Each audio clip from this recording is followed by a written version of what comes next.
Assalamualaikum anak-anak. Hari ini kita akan belajar di tema 6 subtema 1 kelas 5 semester 2 yang pembelajaran ketiga. Pada pembelajaran 3 ada 3 mapel yang akan kita bahas.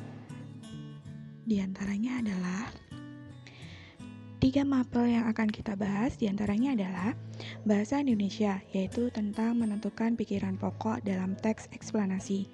IPS, yaitu tentang bentuk dan hasil interaksi manusia dengan alam.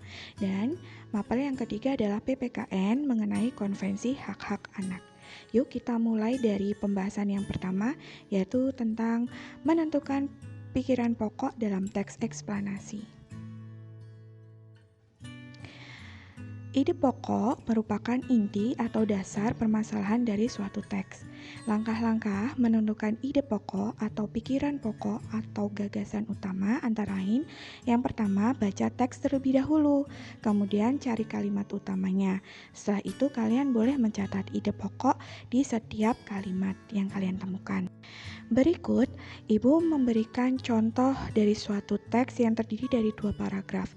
Kemudian kalian atau kita nanti akan menentukan dari 2 paragraf tersebut. Masing-masing kita tentukan satu ide pokok atau pikiran pokok dari masing-masing paragraf. Yuk kita baca sama-sama.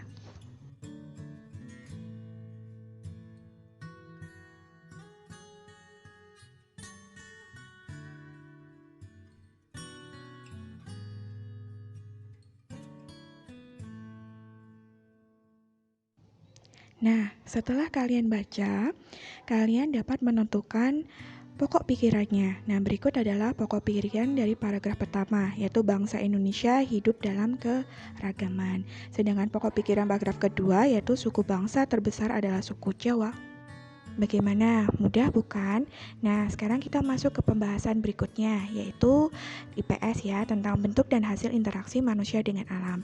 Manusia melakukan interaksi dengan lingkungan alamnya. Contohnya, di daerah dataran rendah, banyak orang bekerja sebagai petani. Nah, untuk bentuk interaksinya adalah petani menanam padi, sedangkan hasil interaksi petani dengan alam, nah, petani mendapatkan padi yang siap untuk dipanen. Mudah kan? Selanjutnya kita masuk ke PPKN, Konvensi Hak-Hak Anak. Nah, ada hak berlangsung hidup. Hak ini adalah hak memperoleh kesehatan dan perawatan. Yang kedua, hak perlindungan dari kelantaran, rasa aman, jauh dari kekerasan dan diskriminasi.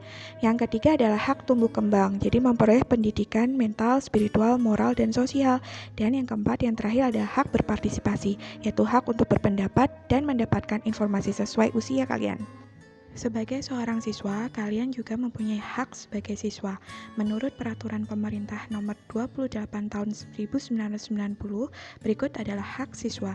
Yang pertama, mendapat perlakuan sesuai dengan bakat, minat, dan kemampuannya. Yang kedua, memperoleh pendidikan agama. Yang ketiga, mengikuti program pendidikan. Yang keempat, berhak mendapat bantuan fasilitas belajar. Yang kelima, berhak untuk pindah sekolah jika kalian menginginkan. Yang keenam, berhak memperoleh penilaian hasil belajar. Dan yang ketujuh, menyelesaikan program pendidikan lebih awal. Dan yang kedelapan, mendapat pelayanan khusus bila mana menyandang cacat. Nah, sekian pembahasan kita di tema 6 subtema 1 pembelajaran ketiga. Setelah ini kalian akan mendapatkan tugas. Tugasnya adalah dari tugas untuk Bahasa Indonesia ada di LKS halaman 16, ayo berarti 4. Untuk tugas IPS ada di LKS halaman 17, kinerja 6. Dan PPKN di halaman 19. Selamat mengerjakan.